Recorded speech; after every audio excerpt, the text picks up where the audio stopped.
Eu hoje peço licença à igreja para trazer uma mensagem fora da nossa série O Caminho da Felicidade. Tendo em vista o cenário que estamos atravessando no nosso país e no mundo, eu acredito que o Senhor, o Espírito Santo, nos orientou a pregar uma mensagem fora do nosso cronograma. E eu quero que você, de todo o seu coração, acolha isso como uma mensagem direta do coração do Senhor para o seu coração, em nome de Jesus, nessa manhã.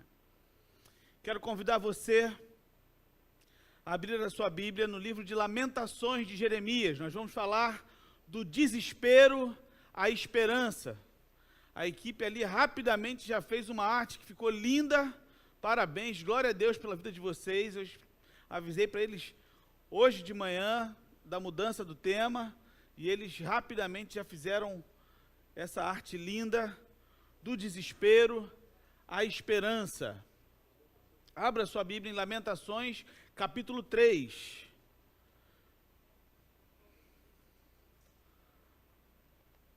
Lamentações de Jeremias, no capítulo 3. Se você precisar de Bíblia, 814. Se você precisar de Bíblia, é só levantar uma das suas mãos que a Super Rosane leva para você. 815, para ser mais exato.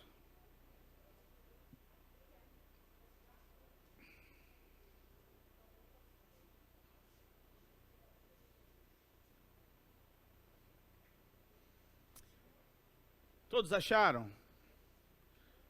Antes da gente orar, chamar aqui o Fabrício para ele fazer oração nesse momento.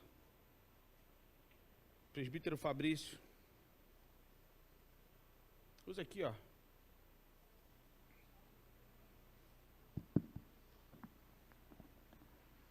Senhor, que dia maravilhoso, Pai, na Tua Obrigado, presença. Senhor. Nós te agradecemos, Senhor, porque temos a oportunidade de estar aqui, Senhor. Reunidos, Senhor, para escutar a Tua palavra. Fala, Senhor, e para que nós corações. possamos ter comunhão, Senhor, também, Senhor, entre irmãos tão queridos, Senhor. Eu te peço que o Senhor venha usar, Senhor, a vida do pregador nesse momento, com Tua misericórdia, com Tua graça, e que venha produzir vida em nossos corações. Amém, Pai. Através da Tua palavra, Senhor. Nós aguardamos ansiosamente, Senhor, verdade, por Senhor. ela nessa manhã. Assim, eu te agradeço, Senhor, em nome de Jesus. Amém. Amém. Amém. Obrigado, Fabrício. Lamentações, nós vamos ler do versículo 21 até o versículo 31. Lamentações, capítulo 3, do versículo 21 ao versículo 31. Acompanhe aí comigo na sua Bíblia. Mas quero lembrar do que pode me dar esperança. A bondade do Senhor é a razão de não sermos consumidos, e as suas misericórdias não têm fim, e renovam-se cada manhã. Grande é a tua fidelidade. Digo a mim mesmo, a minha herança é o Senhor, portanto, esperarei nele. Bom é o Senhor para os que esperam nele, para quem o busca. Bom é ter esperança e aguardar tranquilo a salvação do Senhor. Bom é para o homem suportar o jugo na sua mocidade. Que se assente sozinho e fique calado, porque Deus o pôs sobre ele. Que ponha a sua boca no chão, talvez ainda haja esperança.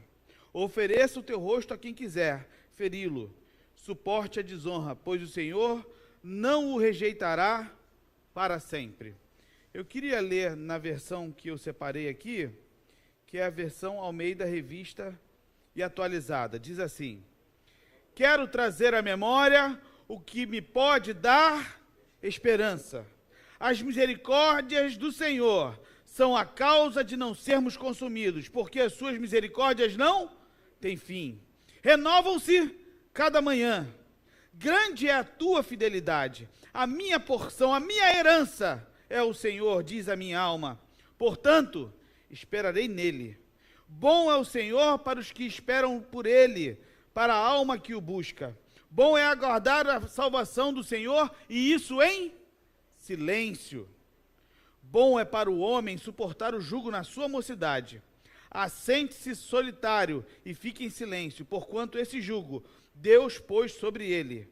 Ponha a boca no pó, talvez ainda haja esperança. Dê a face ao que o fere, farte-se de afronta. O Senhor não o rejeitará para sempre. Lamentações de Jeremias, capítulo 3, do versículo 21 ao versículo 31. Está difícil aqui de abrir. Deixa eu abrir. Agora foi.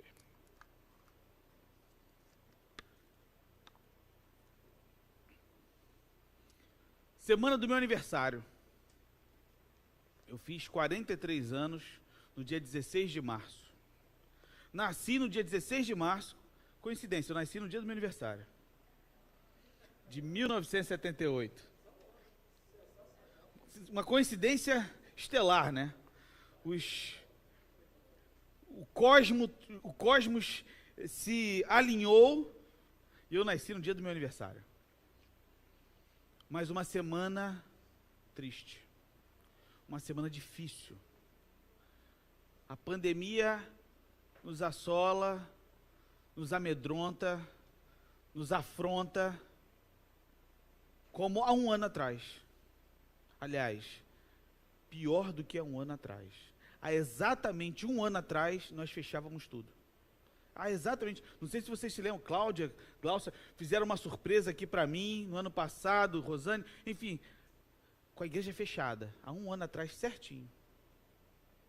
Uma pandemia sem precedentes, não há relato na história de algo parecido com o que nós estamos vivendo. Uma assolação de tamanha magnitude. O mundo caminhava bem dentro da medida do possível. De repente, literalmente, do dia para a noite, tudo vira de pernas para o ar. Quarentena, isolamento, solidão, depressão, ansiedade, recessão econômica e parece que só vai piorar. O cenário é trágico. Não dá para pensar, mês que vem vai ser melhor, porque mês que vem provavelmente não será melhor. Saí ontem com a Lu, fomos à Barra rapidinho.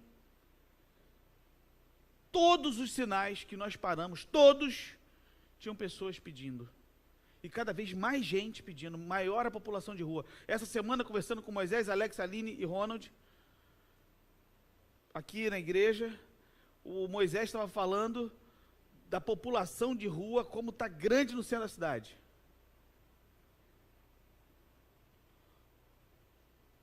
Um presidente despreparado, inábil, perdido, oportunista, governadores corruptos, aproveitadores, uma oposição comprometida apenas com seu desejo de voltar ao poder, corruptos também, os governantes preocupados apenas com o seu status, com a sua própria vontade, e enquanto isso a população sofre.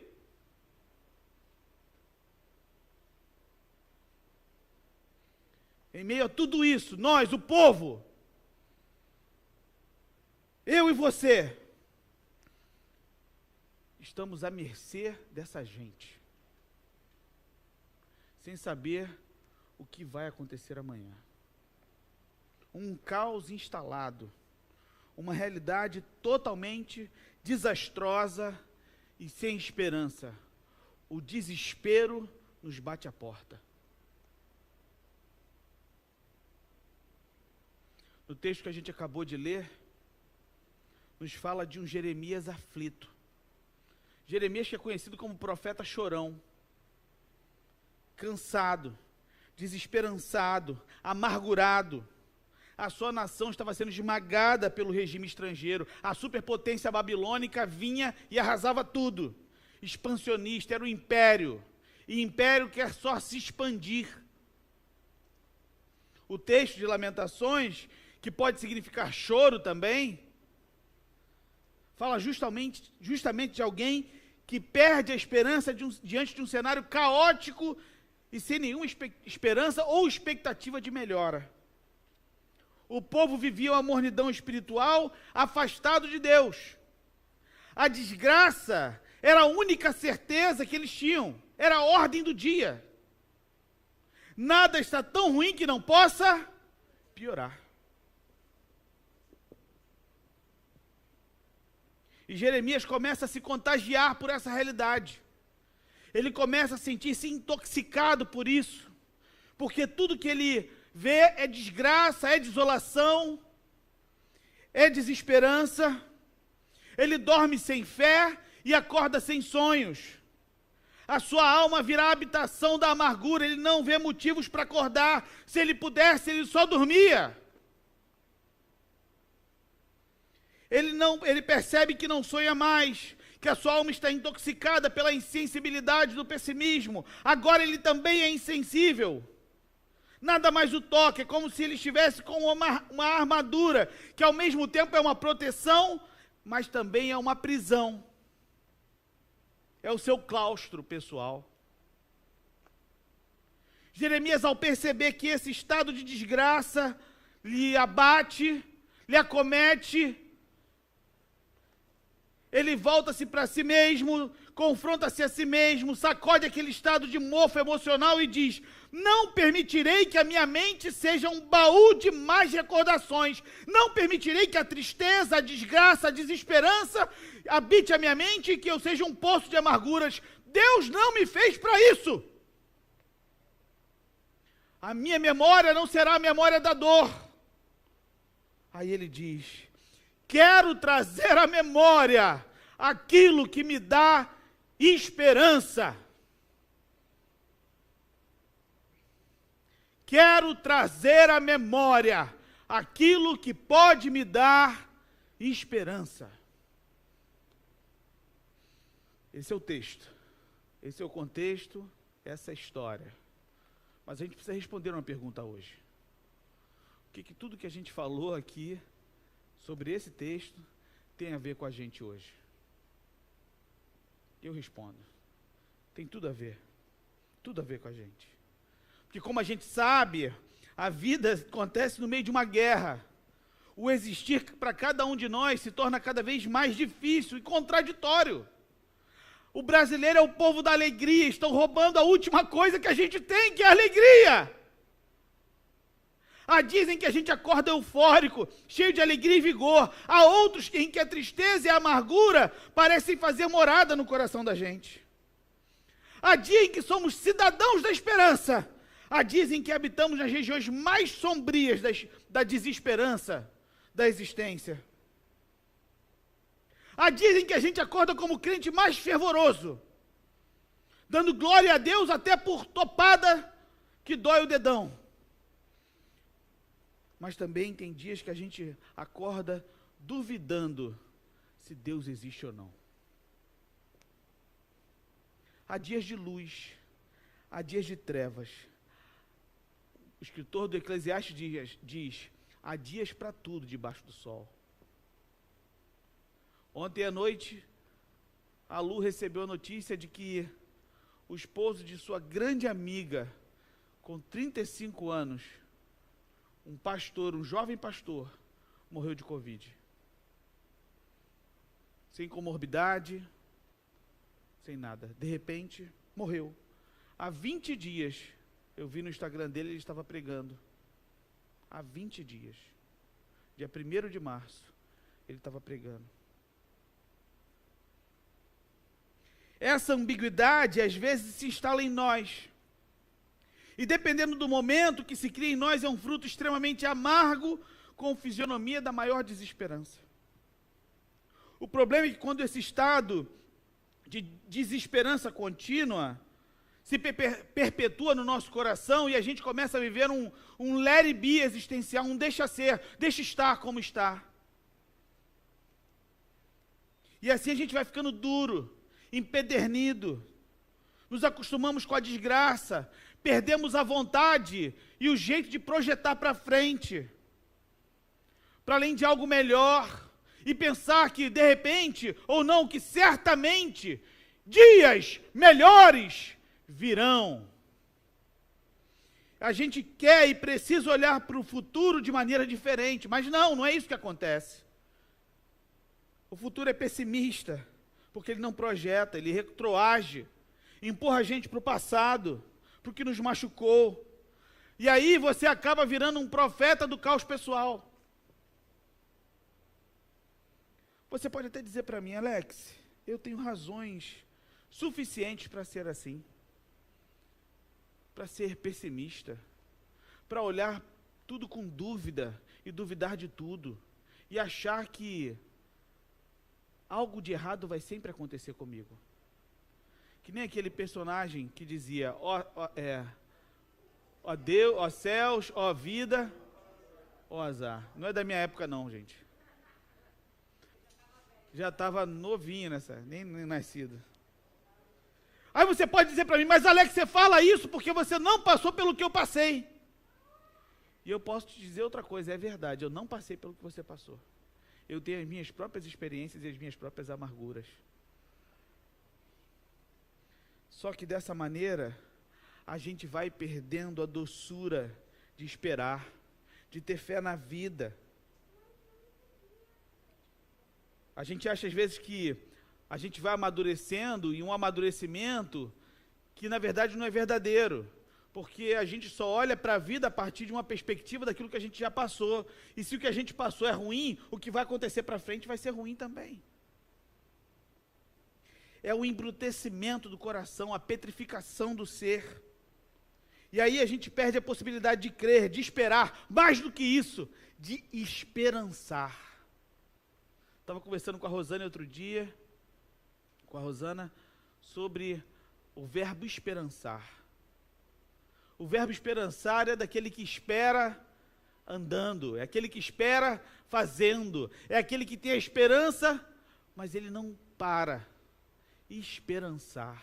A gente perde a capacidade de esperançar. E aí a gente começa a achar que nada é tão ruim que não possa piorar. Mas Alex, você está aí há, 5 minutos talvez, só falando de desgraça. Pastor não pode subir ao púlpito para falar só de desgraça. Mas essa é a mensagem que o Senhor colocou para a gente hoje. Porque essa tem sido a mensagem que a gente tem sido bombardeado todos os dias. A mensagem da desgraça. Disseram para a gente que hoje é dia de desgraça. Disseram para a gente que amanhã também é dia de desgraça. Disseram para a gente que amanhã, que terça-feira, quando a gente acordar, vai ser dia de desgraça. Aí, o que Jeremias nos ensina hoje de manhã? Ele diz, eu quero trazer à memória o que me pode dar esperança, e não tem desgraça que pode tirar a minha esperança, porque a minha esperança está no Senhor. O dia dele estava trágico, recorrendo ao passado humilhante, a um ciclo de derrota, de amargura, de pesar. Mas ele pensa, dessa maneira eu não quero viver, dessa maneira eu não vivo. E aí você me pergunta, Alex, mas como é que eu faço para sair desse estado, desse estágio? Ou melhor, como Deus quer que a gente viva o dia chamado hoje?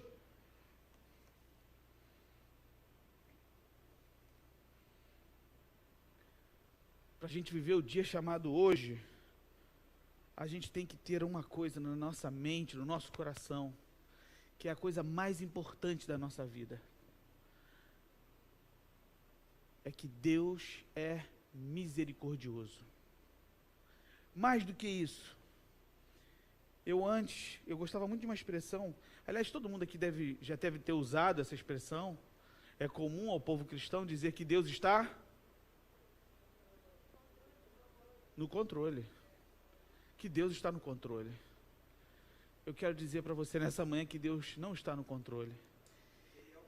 Ele reina, Ele é o controle, está tudo sobre os seus ombros, as suas mãos, nada foge ao seu controle.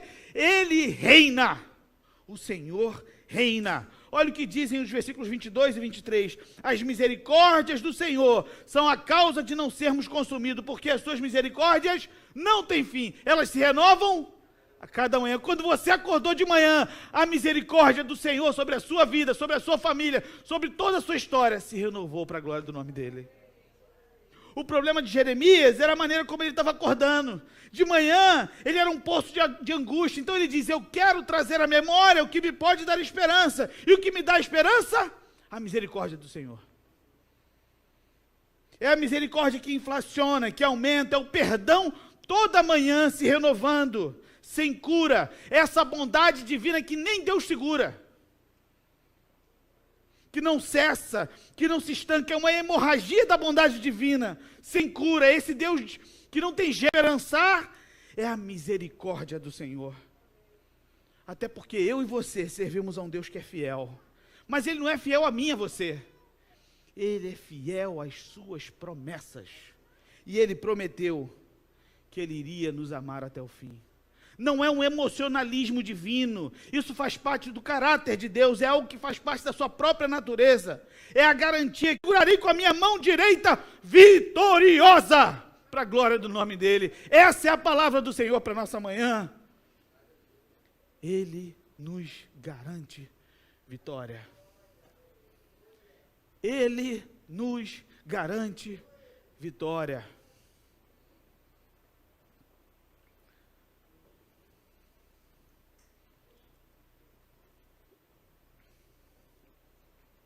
Segunda coisa que a gente aprende com Jeremias, esse nosso amigo que veio fazer companhia para a gente nesse momento de pandemia, hoje de manhã, é que o relógio de Deus não falha. Eu fui criado na Assembleia de Deus, vocês sabem disso, não sei, quem não sabe deve ter percebido. E lá, minha mãe dirige até hoje, círculo de oração. Quem já esteve aqui num círculo de oração? Quem já esteve aqui num círculo de oração? Tem um pessoal assim meio tímido, né? Levantando a mão assim. Né, Fernanda? Fernanda levantou a mão assim, ó. E aí tinha um cantor, que eu acho que era Gilberto Rufino, e ele cantava assim, o relógio de Deus não para, seus ponteiros estão a correr, e o resto eu não lembro mais, deve ser parecido com o restante, mas o relógio de Deus não para. Versículo 24, o profeta diz, a minha porção, na nossa versão diz assim, digo a mim mesmo, a minha herança é o Senhor, portanto, esperarei nele. Versículo 25, bom é o Senhor para os que esperam nele, para quem o busca. Bom é o Senhor para os que esperam por ele, para a alma que o busca. Quando Jeremias descobriu que por mais que os anos estivessem passando, e ele não estivesse vendo o livramento de Deus, valia a pena esperar no Senhor, porque a sua herança é o Senhor. A herança de Jeremias é o Senhor. A minha herança, a sua herança é o Senhor. Quem espera no Senhor não vai encontrar outra coisa senão bondade e misericórdia. Ele é bom para a alma que o busca. Ele diz, bom é esperar no Senhor em silêncio. Tem um ditado que diz que boca fechada não entra mosquito, mosca. Mosca ou mosquito, gente? Mosca. Não entra mosca, nem mosquito, nem abelha, nem papagaio, periquito, enfim, não entra nada. O que ele está querendo dizer? Que bom é esperar o Senhor em silêncio, sem lamúria, sem resmungar, sem amaldiçoar o dia que nasceu, sem jogar na cara de Deus o fato de que Ele te fez, que a nossa vida se cruza com de pessoas que hoje às vezes nos machucam. Até porque, quando eu olho para a história da igreja, quando eu olho para a Bíblia, eu entendo algo maravilhoso. Tem um salmo que é muito famoso, que todo mundo aqui conhece, que é o Salmo 23. E ele termina de maneira maravilhosa. Ele diz assim, bondade e misericórdia certamente me seguirão todos os dias da minha vida, e habitarei na casa do Senhor para todo sempre. O que ele está dizendo? Eu sou o Waze de bondade e misericórdia. Para onde eu vou, elas vão. Eu estou aqui, bondade e misericórdia me perseguem. Aí quando eu olho as coisas como estão, Johnny, eu lembro, bondade e misericórdia certamente me seguirão todos os dias da minha vida. Não vai faltar um dia em que a bondade e a misericórdia do Senhor não esteja me seguindo. Outra coisa que Jeremias ensina para a gente, sobre ter esperança em meio ao caos, é que nos momentos da tribulação, Deus está trabalhando no meu caráter. Deus está trabalhando em mim. As ferramentas de Deus estão trabalhando. Gosto muito de uma analogia. Quem já usou aparelho ortodôntico, sabe o que eu vou falar. Quando você começa a usar o aparelho, você tem que fazer ajuste, né? Manutenção, de tempo em tempo. Dói ou não dói, gente? Dói. Fica com a boca dolorida, dormente, né? Para ficar com o quê? Com um sorriso bonito. Para os dentes ficarem no lugar. Zaqueu, Deus, para colocar as coisas no lugar, precisa fazer ajuste em nós. Vocês entenderam, gente? Vocês entenderam o que Deus está falando? Deus está fazendo ajustes em nós. E aí, quando eu olho esse sofrimento todo, eu entendo uma coisa. Porque quando eu não tenho mais o que fazer, Marcelo, eu só posso fazer uma coisa: esperar no Senhor. Só isso. Não tem mais o que fazer. O que eu vou fazer? Vou esperar no Senhor. Eu vou esperançar no Senhor. Eu vou cantando, louvando, tendo a certeza de que o Senhor é quem cuida de mim. A gente não entende como Ele trabalha. Ficamos de madrugada, eu e Lu conversando. Mas por que isso acontece? Um cara novo, vivendo a vida para o reino, 35 anos, morreu, 2 filhos. Essa mulher vai ficar viúva, como é que vai ser? Que desastre. Aí eu acho que eu sempre tenho que ter resposta para tudo, né? Porque eu sou pastor, pior, eu sou pastor presbiteriano. Porque o pastor presbiteriano, né, Fabrício? A gente acha que tem resposta para tudo, né? Que a Bíblia tem resposta. A Bíblia não tem resposta para tudo. Existem mistérios que a gente não sabe responder. Qual a resposta que eu posso dar para a Lu ali? O que eu poderia dizer, por exemplo, para essa esposa que está enterrando seu marido hoje, que não pode nem ter velório? Eu vou dizer, não, Deus tem algo. Uma música muito antiga dizia: há momentos em que as palavras não resolvem. Há momentos em que as palavras não resolvem. Por isso que Jeremias nos diz: bom é aguardar no Senhor, isso em silêncio. Porque nós não entendemos as situações. Pior do que isso, nós nos vitimizamos pelas situações da vida. Nós esquecemos que muitas das coisas que nós passamos, nós mesmos criamos. Nós mesmos criamos. Aí, a gente olha para tudo e começa a perguntar: Senhor, por que eu estou passando por isso? Deixa eu te dizer uma coisa aqui, preste atenção e guarda isso no seu coração. Ao invés de você perguntar: Deus, cadê você? Por que eu estou passando por isso? Faça diferente. Diz assim: ah, Senhor, como é bom aguardar em Ti. Eu dependo de Ti. As minhas forças já se foram. Eu só tenho uma coisa a fazer: esperar no Senhor. E eu vou esperar no Senhor, porque eu não sei como Ele trabalha. Eu só sei de uma coisa: Ele trabalha para os que nele confiam. A providência do Senhor nos diz que Ele é quem nos mantém de pé. A bondade e a misericórdia dele nos seguirão para sempre, Jonas. A gente não consegue fugir disso. O escritor cristão inglês C.S. Lewis, escritor das Crônicas de Nárnia, também foi um grande teólogo, ele disse o seguinte: Deus sussurra na alegria, fala no cotidiano e berra na tribulação. Deus está berrando conosco. Deus está berrando com o nosso país. Deus está berrando com a nossa cidade. Deus está berrando com o nosso estado. Deus está berrando com o nosso município. Deus está berrando com o nosso bairro. Deus está berrando com a nossa igreja.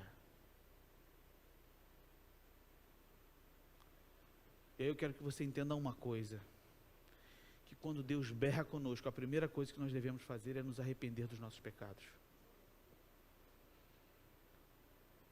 A primeira coisa que a gente deve fazer diante dos berros de Deus da vida é nos arrepender dos nossos pecados. E arrependimento, eu não estou dizendo que a tribulação é fruto de um pecado específico, não é isso que eu estou dizendo. É um arrependimento no sentido de rendição ao Senhor. Sabendo que eu não mereço nada, aliás, eu mereço o pior, mas a bondade e a misericórdia dele se renovam a cada manhã. E aí eu me rendo à sua soberania. E eu paro de me debater. Eu paro de querer fazer as coisas do meu jeito. Eu paro de querer as coisas ao meu tempo e à minha hora, com a certeza, a convicção de que o Senhor tem o melhor tempo e a melhor hora para mim. Quero trazer à memória o que pode me dar a esperança. As misericórdias do Senhor são a causa de não sermos consumidos, porque as suas misericórdias não têm fim. Elas se renovam a cada manhã. Grande é a tua fidelidade. A minha herança, a minha porção é o Senhor. Portanto, esperarei nele. Bom é o Senhor para os que esperam por ele, para a alma que o busca. O que eu posso fazer? Eu vou aguardar no Senhor. A palavra do Senhor para você e para mim hoje é: espera no Senhor, porque a bondade e a misericórdia dele te seguirão todos os dias, até o fim da sua existência. Em nome de Jesus, amém. Que o Senhor nos abençoe e nos guarde. Em nome de Jesus, amém. Vamos fechar nossos olhos? Queria fazer um convite a você nesse momento. Quero fazer um convite para que você coloque diante do Senhor aquilo que tem sido um caos na sua vida. Deus está aqui, tão certo quanto o ar que eu respiro. Deus está aqui. Converse com Deus agora. Não se importa em quem está à sua esquerda, quem está na sua direita, quem está na sua frente, quem está atrás de você. Só saiba quem está diante de você. O Senhor está aqui, pronto a te ouvir. Como se Ele não soubesse o que está acontecendo, coloque diante dEle. Diga: Senhor, está aqui essa situação. Está aqui o que está acontecendo. Está aqui. Eu estou aqui. Esse negócio todo, estou eu aqui. Com as minhas contradições, com o meu jeito de ser, de pensar, as burradas que eu faço, o meu jeito de agir. Senhor, está eu, a minha vida, toda aí na tua frente, Senhor. Coloca diante do Senhor agora, dizendo: Senhor, eis-me aqui. Vem transformar o meu ser. Vem agir, Senhor. Me dá a certeza do teu agir em mim, Senhor.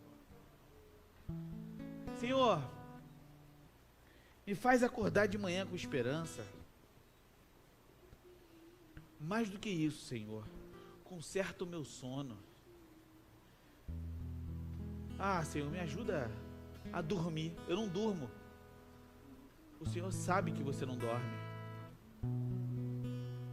O Senhor sabe que você não dorme. Aliás, o Senhor sabe que lado da cama você deita. Talvez a fronha do seu travesseiro esteja molhada de choro, de lágrimas. Mas o Senhor está dizendo para você: eu vou enxugar o teu pranto. e estou renovando a tua esperança, para que você possa esperançar em mim. Aquele que caminha comigo, tenha certeza de que bondade e misericórdia certamente o seguirão todos os dias da sua vida. Eu quero trazer à memória o que pode me dar esperança. As misericórdias do Senhor são a causa de não sermos consumidos, e elas se renovam a cada manhã. Tenha certeza da misericórdia do Senhor. Quando tudo estiver um caos, lembre-se, o Senhor reina sobre nós. Essa é a palavra do Senhor para a gente nessa manhã. Em nome de Jesus. Amém, amém.